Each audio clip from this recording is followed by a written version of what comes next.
आज की कहानी है सौतन या सहेली। गायत्री मेरे बचपन की सहेली की शादी कानपुर में हुई थी और पति के दोस्त की बेटी की शादी के लिए कानपुर ही जाना था। मैं तो खुशी से पागल हो रही थी। सारी तैयारियां एक और सहेली से मिलने का जुनून दूसरी ओर था। दूसरा पहले पर भारी था। खैर, मैंने राशि से उसका पता और फ़ोन नंबर लिया और सफ़र के लिए निकल पड़ी। पूरे रास्ते उसकी बातें और दोस्तों की शरारतें याद आती रही। ग्रेजुएशन फाइनल ईयर में ही बेहद अमीर घराने में उसकी शादी तय हो गई थी। अरे, ये 4.5 फुट के साथ कैसे जयमाला डालोगी गायत्री? राशि ने पूछा।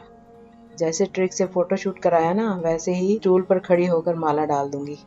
ओए होए, पहले परीक्षा में पास होने की फिक्र करो, मैंने कहा। उसका मन पढ़ाई लिखाई में कतई ना था। 21 की उम्र की शादी में जितना भुलापन रहता है, वह उससे लबरेज थी।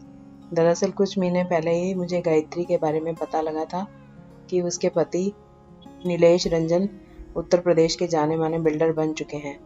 सभी सहेलियां उसके मेहमान नवाजी के मजे उठा चुकी थी। अब मेरी बारी थी। शादी अटेंड कर अगली दोपहर मैं गायत्री के घर पहुंच गई, पर सूजे चेहरे और लाल आंखें कुछ और ही बयां कर रही थी। ऐसे कैसे कुमला गई हो? इतनी तो उम्र नहीं हो गई कि श्रृंगार से संन्यास ले रखा है। दोस्ती में विश्वास उठ गया सखी। तुझे पता है ना, शादी के सीजन में मैं कितनी खुश रहा करती थी, पर इसी मौसम में अकेली हो गई। पहले सब अच्छा चलता रहा। उसके बाद पड़ोसन जूली मेरी दोस्त बन गई। धीरे धीरे उसका घर में बसेरा होता चला गया। नीलेश घर में रहते नहीं थे। मैं उसे सुबह से बुला लेती। खाना रहना अब यहीं होता था।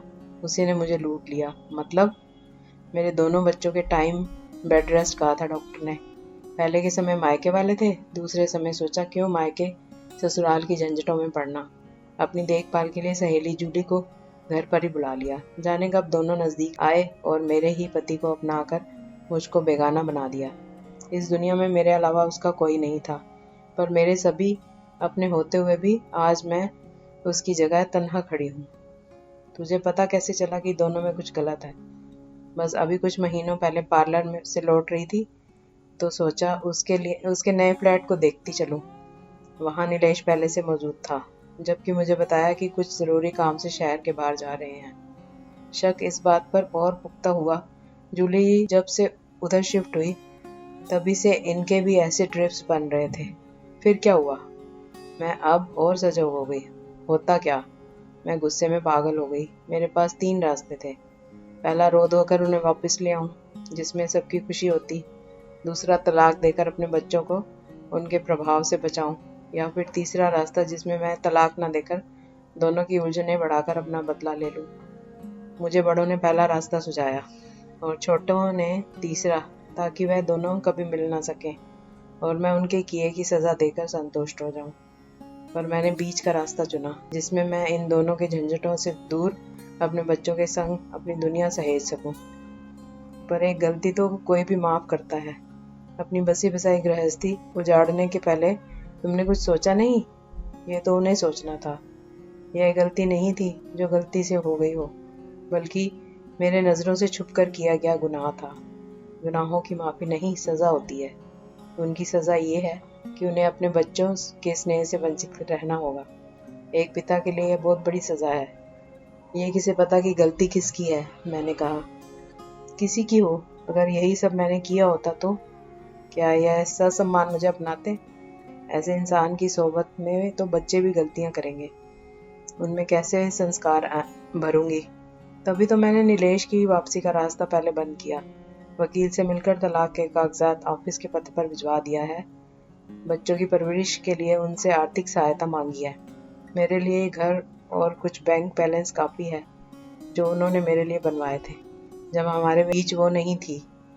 मैं उसमें आए बदलावों को ध्यान से देख रही थी। एक भोली वाली लड़की इतनी बुद्धिमती हो गई थी। वक्त व हालात ने उसे समझदार बना दिया था। अब भी मिलते हैं दोनों? पता नहीं। जो भी करें, अब मैं विमुख हूँ। मैंने तो दोहरा धोखा खाया।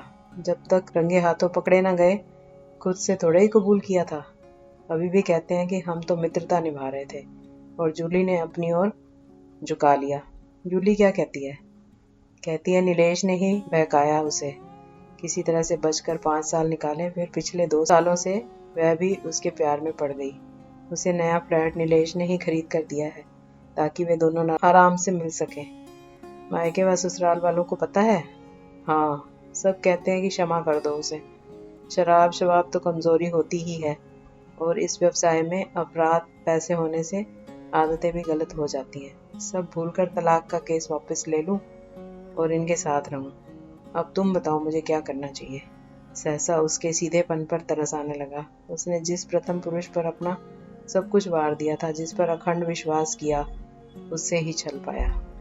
यह तो बकायदा अपराध था। सवाल शादी और धोखे का नहीं बल्कि आत्मसम्मान का था, जिससे समझौता करना अपनी आत्मा को मारना था। एक गहरी सांस ली और कहा, छोड़ दो उसे, मैं तुम्हारे लायक नहीं। यह कहकर वापस आ गई। इस बात के महीनों गुजरने के बाद उसका फोन आया। उसकी चुलबुली हंसी वापस सुनकर दिल को तसल्ली मिली। केस सीधा था, तलाक मिल गया था। अब उसने नए सिरे से जीवन शुरू कर दिया था। भोली वाली सखी को इस दोहरे धोखे ने इतना समझदार बना दिया था कि अब दुनियादारी की नकली चकाचौंध नहीं बल्कि अपने आध्यात्मिक उत्थान में मशगूल हो गई थी। दोनों धोखेबाज साथियों का कुछ पता नहीं। रंगे हाथों पकड़े जाने पर अपराध बोध हुआ भी या नहीं। एक हो गए थे या एक दूसरे से दूर। मकान व पर्याप्त धनराशि व बच्चे गायत्री के हिस्से में आए। उसने बच्चों की परवरिश को जीवन का उद्देश्य बना लिया था। साथ ही फुर्सत के क्षणों में महिलाओं से जुड़े एनजीओ के लिए भी काम करना शुरू कर दिया था। क्या इन्हीं कारणों से तो नहीं दुनिया सिमटती जा रही है? धोखे इंसान को तोड़ रहे हैं, तभी वह अपने आप को अपने ही दायरे में सीमित कर रहा है। अपने आत्मसम्मान को बनाए रखने के लिए खुद को सबसे दूर कर रहा है।